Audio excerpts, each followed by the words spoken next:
Boa noite, irmãos. Vamos abrir nossas Bíblias em Colossenses, capítulo 3.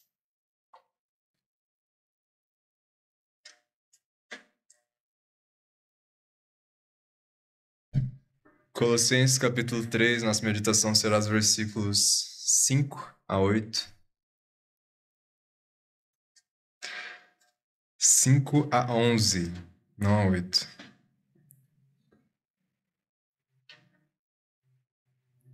Vamos fazer a leitura.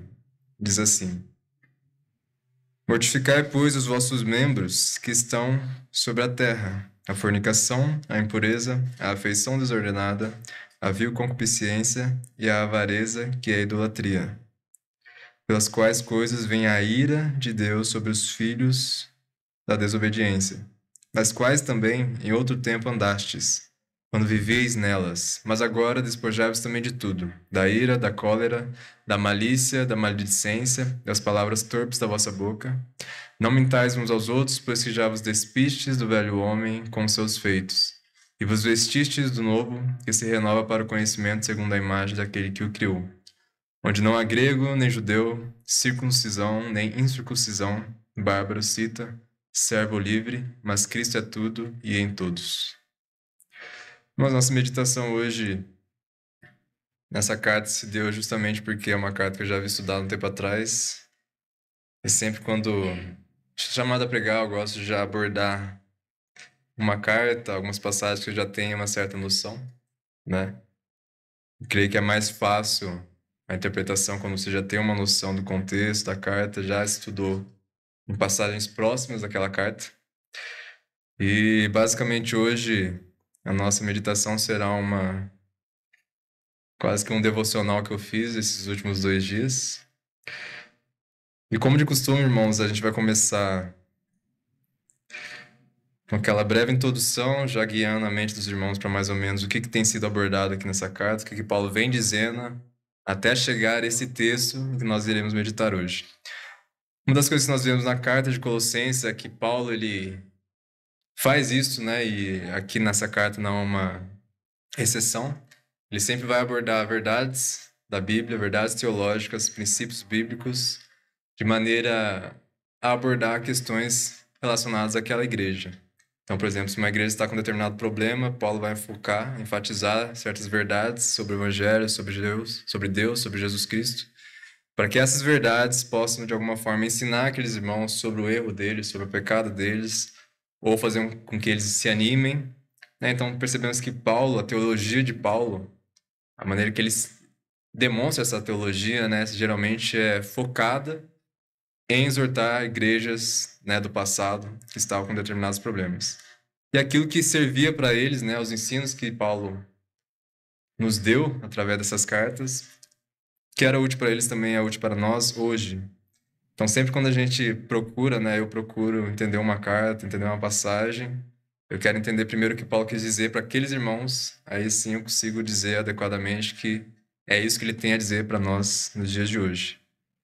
Quando nós observamos essa carta, como eu falei, existem vários princípios que são enfatizados aqui por Paulo.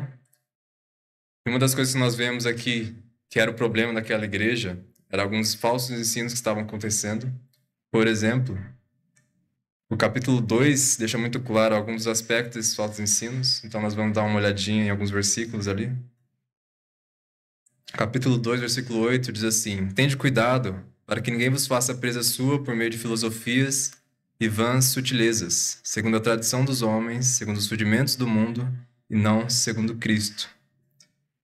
Outro trecho também, versículo 20 a 23, diz assim: Se, pois, estáis mortos com Cristo quanto aos rudimentos do mundo, por que vos carregam ainda de ordenanças, como se vivesseis no mundo, tais como: não toques, não proves, não manuseis, as quais coisas todas perecem pelo uso, segundo os preceitos e doutrinas dos homens, as quais têm, na verdade, alguma aparência de sabedoria em devoção voluntária, humildade e em disciplina do corpo, mas não são de valor algum, senão para a satisfação da carne. Então aqui nós vemos que alguns problemas que envolviam essas doutrinas, esses ensinos que estavam acontecendo ali naquela igreja, falava de atitudes, guarda de dias, né, coisas que você deveria fazer que aparentemente as pessoas que pregavam isso falavam que é assim que você alcança certo estágio de santidade, algum grau de elevação. E Paulo, ele vai debater essa heresia, mostrando e enfatizando a questão da supremacia de Cristo, né? Nós vemos logo no começo da carta que existe algo, existem versículos ali exaltando Cristo, mostrando a grandeza de Cristo, que todas as coisas foram feitas por Ele, e tudo foi feito para Ele, e que Ele faz com que todas as coisas um dia converjam, né? Deus convergiu todas as coisas em Cristo, unificou todas as coisas em Cristo. Então nós vemos que Paulo começa a enfatizar esse ponto da divindade de Cristo, da supremacia de Cristo sobre tudo. E outra coisa que ele vai falar é que também relacionada à nossa santidade, à nossa experiência espiritual, ao nosso crescimento, também é baseado em Cristo e não nas coisas humanas. Uma das coisas que nós observamos que Paulo enfatiza nessa carta é justamente a questão de que várias promessas, né, que a gente pensa e sabemos que serão cumpridas, elas já têm efetividade nos dias atuais. Um exemplo disso é quando ele vai falar a respeito que nós morremos, né, nós fomos mortos junto com Cristo, e nós temos uma nova vida juntamente com Cristo. Significa o quê?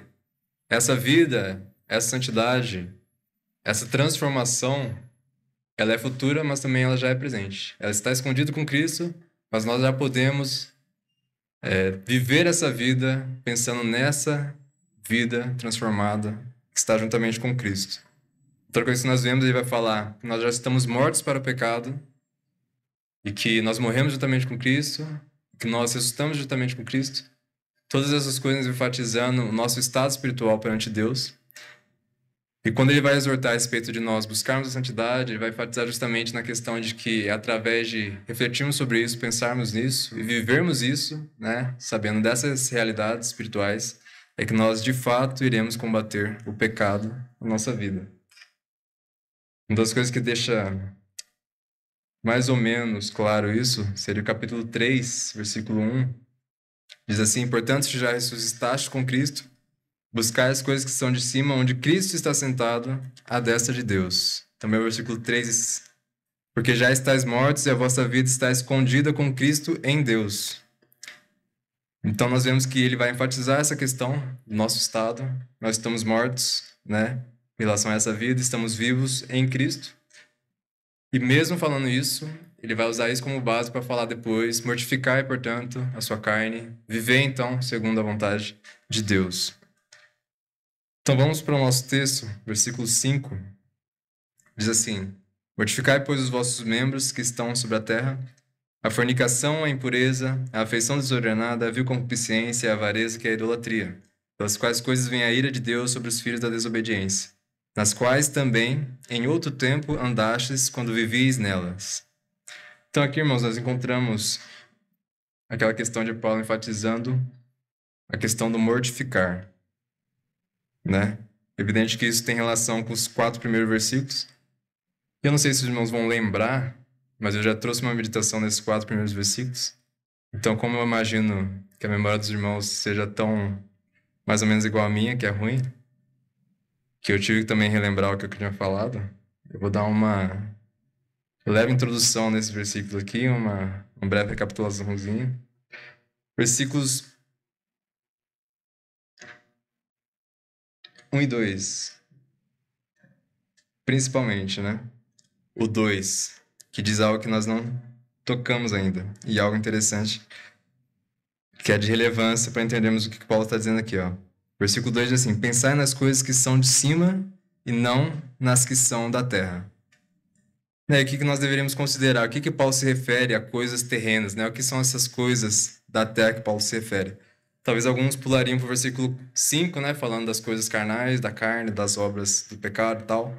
Porém, não é isso que Paulo está se referindo aqui. O que ele combate, que é terreno, é algo que ele referia antes, né? Nos versículos anteriores, relacionado a esses falsos ensinos que estavam sendo pregados nas igrejas. Alguns versículos que mostram isso é quando nós vemos, por exemplo, no versículo 8 do capítulo 2, ele vai falar: tradição dos homens segundo os rudimentos do mundo e não segundo Cristo. Versículo 20 também ele vai falar. Quanto aos rudimentos do mundo, porque carregam ainda com ordenança, como se vivesses no mundo. Versículo 22 também vai falar a mesma coisa, as quais estão esperadas pelo uso segundo os preceitos de doutrinas dos homens. Então a referência que Paulo faz aqui é essa contradição entre aquilo que está com Cristo, essa nova vida com Cristo, né? E essa vida carnal, essas coisas que são da terra, é justamente esse contraste entre Cristo e esses falsos ensinos, essas heresias, né, que são baseadas em quê? Em práticas humanas, preceitos humanos. Então, o que Paulo está falando? É que essas coisas humanas, elas não funcionam. Elas não combatem o pecado.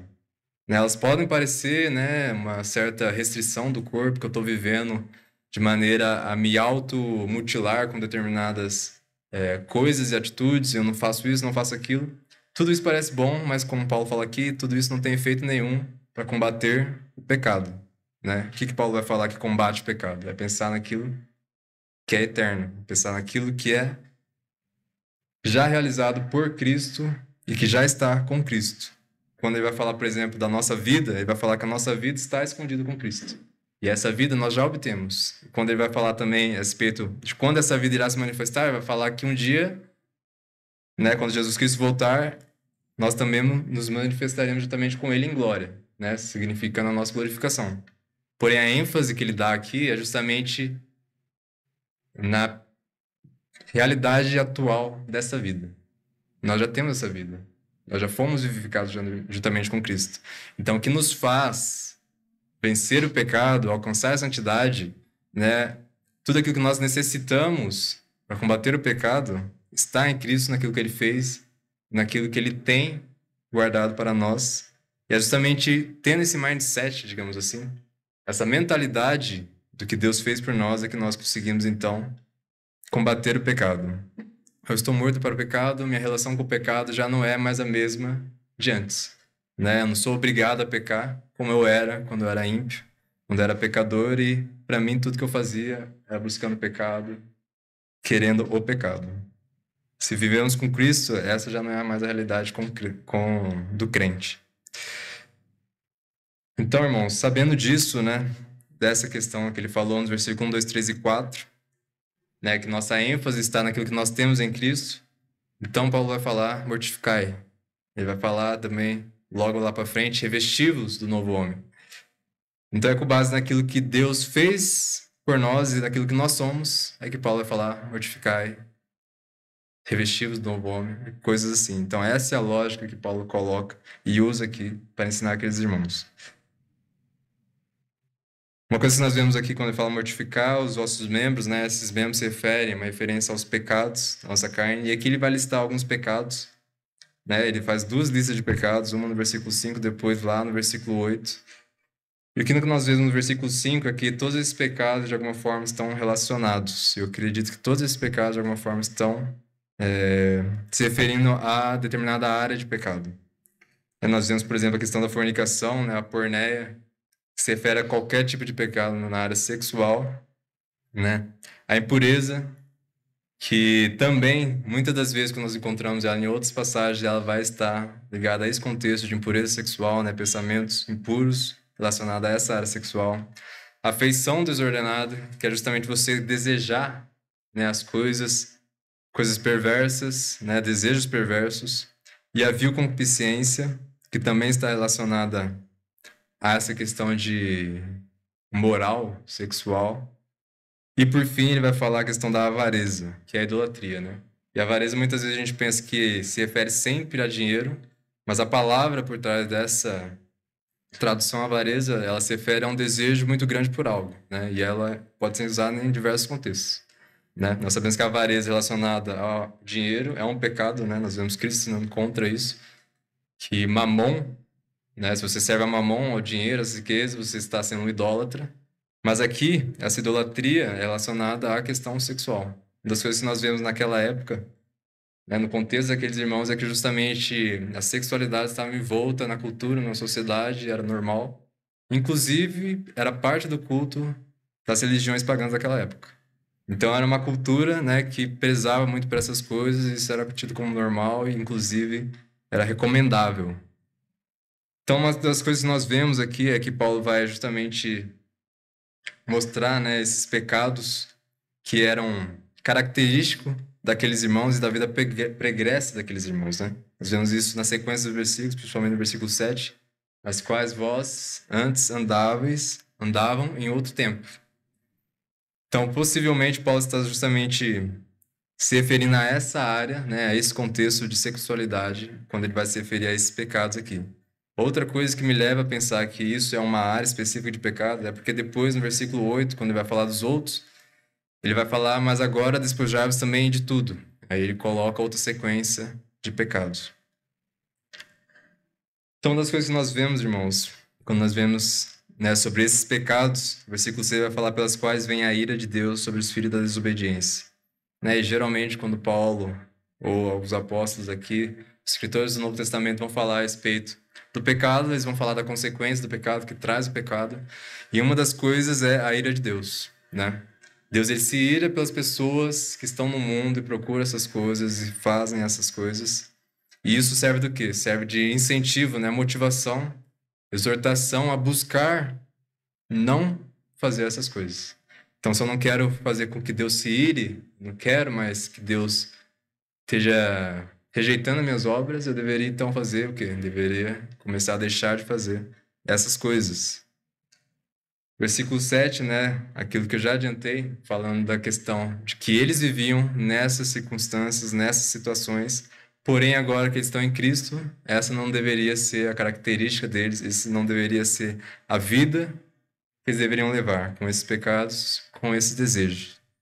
No versículo 8 diz assim: mas agora, despojai-vos também de tudo, da ira, da cólera, da malícia, da maledicência, das palavras torpes da vossa boca. Não mentais uns aos outros, pois que já vos despiste do velho homem com seus feitos. Então aqui nós vemos Paulo agora citando outra lista de pecados. Né? Ele vai falar, por exemplo, da ira, da cólera, da malícia. Nós vemos que isso pode se referir tanto à questão de sentimentos, né? Sentimentos de ira, raiva e tal. Questão do mal interno também relacionado a uma intenção ruim, como também de características externas, né? Você expressar esses pecados. E uma das coisas que ele vai falar é a questão de despojar dessas coisas. O que significa despojar, né? Você despir, né? Tirar.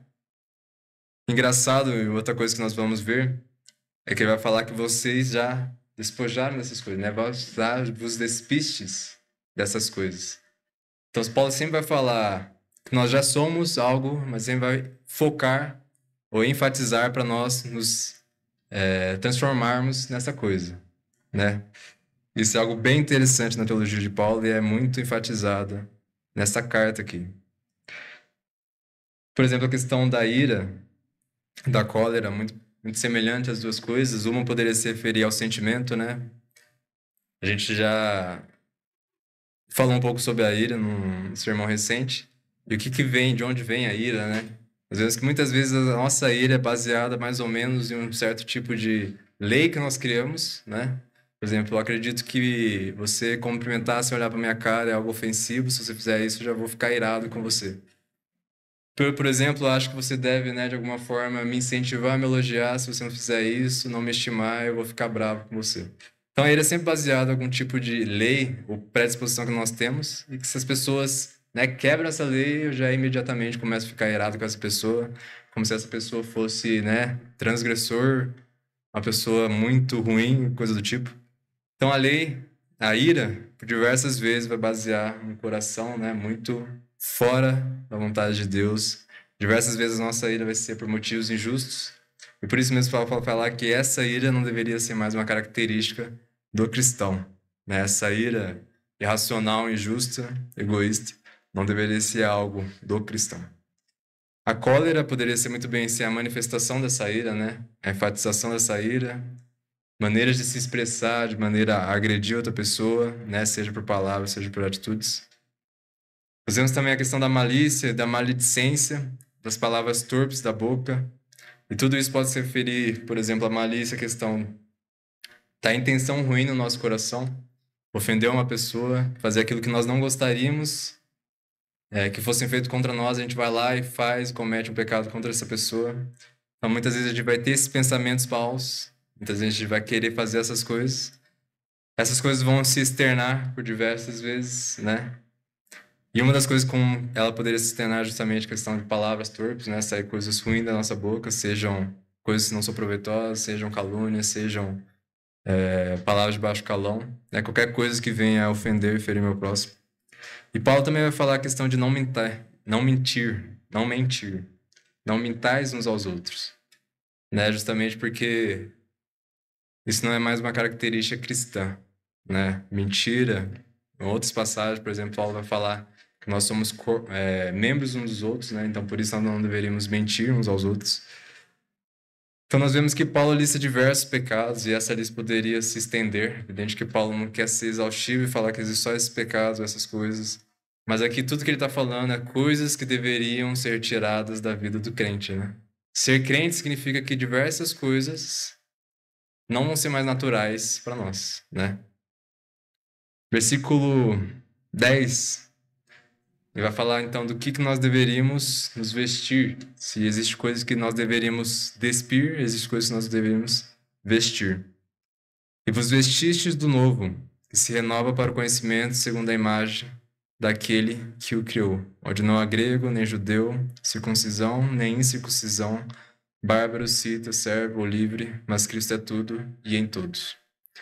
Então aqui nós vemos, irmãos, que a atitude que Paulo requer de nós aqui é se vestir de uma nova natureza, né? Quando ele fala aqui que a gente se veste e se renova para um novo conhecimento segundo a imagem daquele que o criou, significa que existe uma nova humanidade, uma nova característica, uma nova, sei lá, personalidade que a gente deve se adequar quando nós somos cristãos.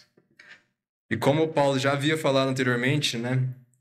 Isso tudo é baseado no quê? Naquilo que Deus já fez por nós. Quando ele fala, por exemplo, que Deus nos dá da sua mente, nós temos a mente de Cristo, está falando de uma realidade onde Deus já nos proporciona, né, uma nova mentalidade em relação às coisas, né? E isso acontece como? Né? Através do conhecimento. Né? Ele se renova para o conhecimento segundo a imagem daquele que o criou. É que essa referência ao criou pode ser tanto a Deus quanto a Jesus Cristo, né? Talvez seja Jesus Cristo justamente porque Paulo vem enfatizando bastante a questão de Cristo como Deus, Cristo como Criador, que nós fomos feitos para Cristo. Então, nós nos assemelharmos cada vez mais a Jesus Cristo, como ele sendo o padrão, né? Que nós devemos buscar fazer as mesmas coisas que ele fazia, em sentido de princípios, né? E amor às pessoas, amor a Deus. Então, uma das coisas que nós devemos considerar, irmãos, também a respeito desse novo homem, né, que ele se baseia em conhecimento. Né? Uma coisa que nós percebemos é que Paulo ele sempre vai enfatizar a questão da mentalidade. Existe uma nova mentalidade cristã. Né? Como eu falei também, já adiantei, o pecado ele não deveria ser mais tratado da mesma forma como ele era tratado quando nós éramos escravos dele, que já fomos libertos. Então, se existe ainda uma mentalidade de escravo, eu sou preso ao pecado, eu não vou conseguir existir, eu sou incapaz de existir, provavelmente é porque você está pensando muito de maneira terrena e se esquecendo, né, daquilo que Deus fez por nós, né? Nos dá do seu Espírito. A Bíblia, quando, por exemplo, vai falar, acho que é em Efésios, né? Paulo vai falar sobre o poder que ressuscitou Jesus Cristo dos mortos, é o mesmo poder que operou em nós para que nós fôssemos salvos e crescêssemos em Deus. Então ele vai falar que é o mesmo poder que ressuscitou uma pessoa que estava lá morta, né? Jesus Cristo. Esse mesmo poder é que opera no crente quando ele é salvo. E esse mesmo poder é que opera no crente também em relação à sua santificação. Paulo vai falar, por exemplo, a questão de fazer as coisas e quem está operando as coisas por trás dele, da obra de Deus, vai falar que é o Espírito Santo através dele fazendo as coisas. Então é sempre o Espírito Santo, é sempre Deus, é sempre Jesus Cristo. É partindo sempre do poder de Deus, não do nosso poder, da nossa capacidade. Então, algumas coisas, irmãos, para considerar, né, como aplicação. E a principal é considerar as realidades espirituais que Deus nos proporciona. Uma das coisas que nós vemos no cristianismo é que Deus nos dá diversas promessas, né? Temos promessas de vida eterna, promessas de uma vida completamente sem pecado, na eternidade com Deus. Então, nós observamos essas realidades e queremos muitas dessas realidades, porém nós, né, esquecemos que Deus já nos proporciona muitas coisas, né? E a carta de Paulo aqui aos Colossenses enfatiza diversas dessas coisas. Uma delas é justamente a questão de nós encontrarmos força e poder naquilo que Cristo fez por nós, naquilo que Cristo dá, que é do seu Espírito, a nós. Uma das coisas que nós percebemos também, que Paulo vai falar aqui, que é contra, né, esses ensinos que estavam acontecendo naquela época ali, é a questão de muitas vezes a gente se prender a maneirismo, né, a coisas humanas para tentar de alguma forma escapar do pecado, né? Pessoas que tentam de todas as maneiras se isolar e tentar não pecar. Esses irmãos aparentemente faziam algumas coisas dessa forma, né? Eles não queriam que você não podia tocar nisso, você podia fazer aquilo, você tinha que guardar isso, guardar aquilo, como se tudo isso fosse alcançar algum tipo de grau espiritual e vencer o pecado dessa forma e ser mais santo. Porém, Paulo vai falar que isso tudo é equivocado, né? Isso não tem poder, de fato, para transformar o seu coração, né? O que transforma o seu coração, o que transforma a sua mente, né, pecaminosa, é justamente pensar conforme as Escrituras, pensar naquilo que Cristo fez, buscar essa nova mentalidade dada por Deus.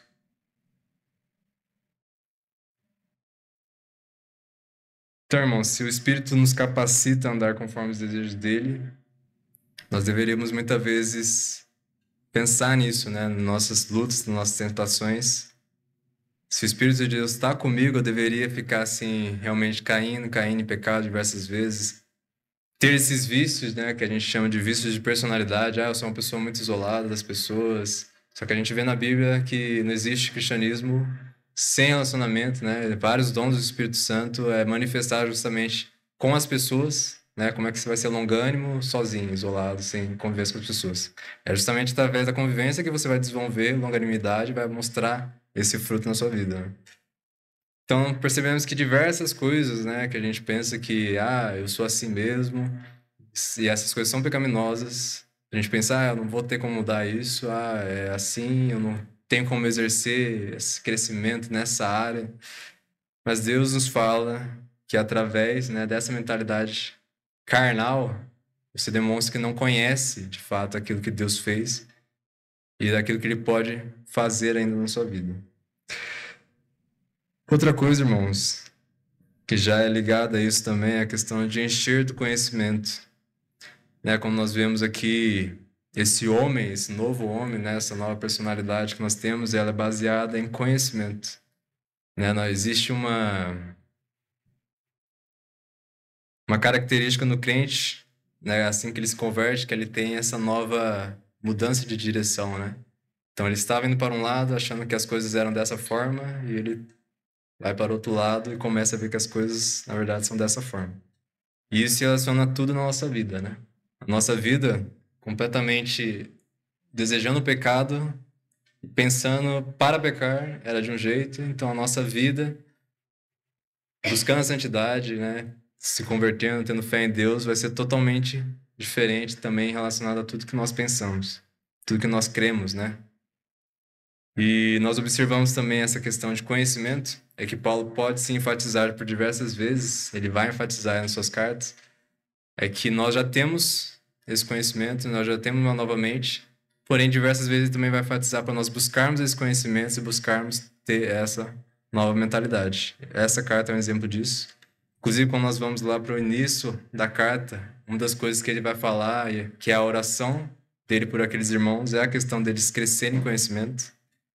Como nós vemos no versículo 9, por essa razão, nós também, desde o dia que ouvimos, não cessamos de orar por vós e de pedir que sejais cheios do conhecimento da sua vontade, em toda sabedoria e inteligência espiritual, para que possais andar dignamente diante do Senhor, agradando-lhe em tudo, frutificando em toda boa obra, e crescendo no conhecimento de Deus. Então, nós vemos aqui conhecimento, inteligência espiritual. Por quê, irmãos? Não existe como você progredir na sua carreira cristã, como ser mais santo, sem ter conhecimento de Deus, ter conhecimento do Evangelho de Deus, do amor de Deus, pois todas essas coisas são necessárias para que a gente aplique, né, O motivo disso, né, justamente que Paulo fala, desse conhecimento é andar conforme a vontade de Deus.